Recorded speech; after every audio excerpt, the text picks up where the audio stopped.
Unexpectedly, Jingtai, in a panic, began to struggle fiercely. In mishap, he inadvertently knocked Ensues out, taking a glance at the collapsed engine.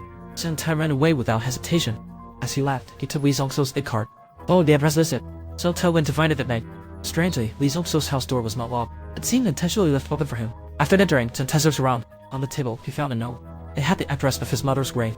At that moment, Jingtai suddenly recalled, the lead of my mother's heart was crooked that day. Did Li Zongso do all of this? At this time, Jingtai could no longer remain calm, because he suspected that Li Zongso had placed something in the urn. Then Jingtai rushed to the cemetery all night. He found an excuses and managed her way.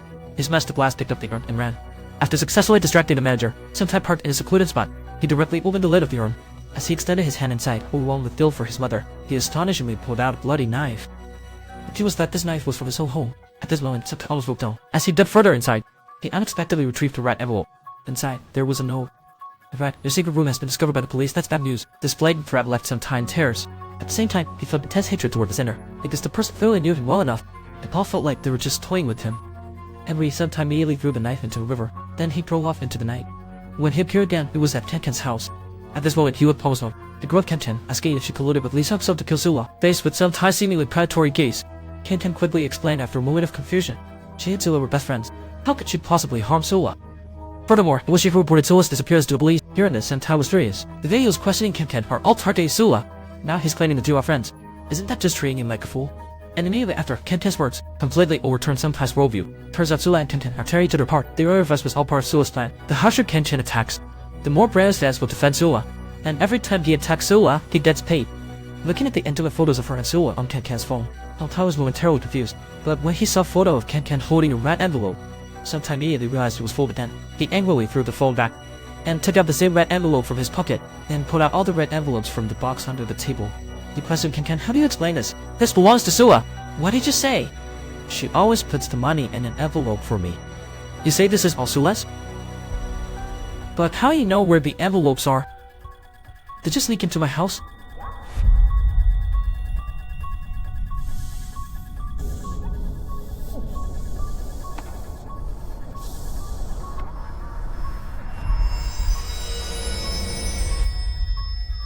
In that moment, Jingtai suddenly realized that Sula was very not that, but he couldn't understand why Sula would treat him this way.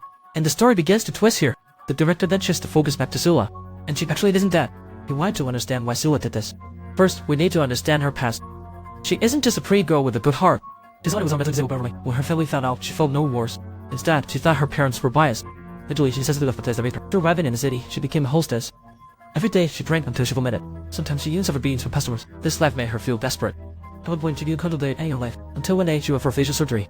Afterward, she took a selfie in hospital corridor, and added keywords like blood donation in hospital. At night, someone commented on her post that asked if she wanted to donate blood. Then you praised her for being pretty in time. Surprised, she zoomed in on her selfie and discovered a blood donation poster in the background.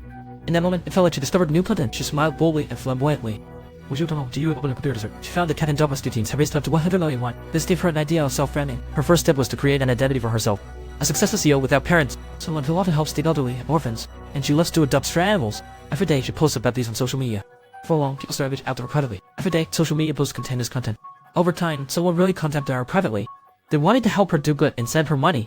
Realizing that the timing was right, so she forged an adoption certificate and launched a fundraising campaign online. Her first fundraising raised 40 million in donation. After that, she couldn't stop. She began frequently adopting stray dogs, but she didn't want to spend or raise money on the dogs.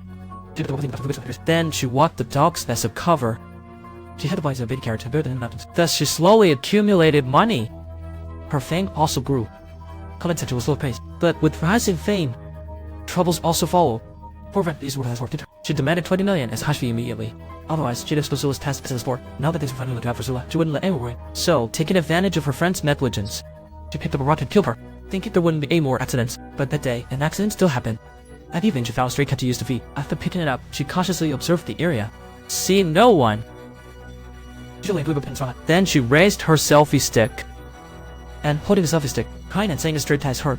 She was about to take it to the hospital for treatment. Swollen in the she was crying like a distressed flower. And in the next moment, she calmly checks the recorded video. But she was shocked when she looked. There was a shadowy figure behind her in the video. When she nervously turned around to look, that person had a right turn and walked away. At first, she didn't think much of it.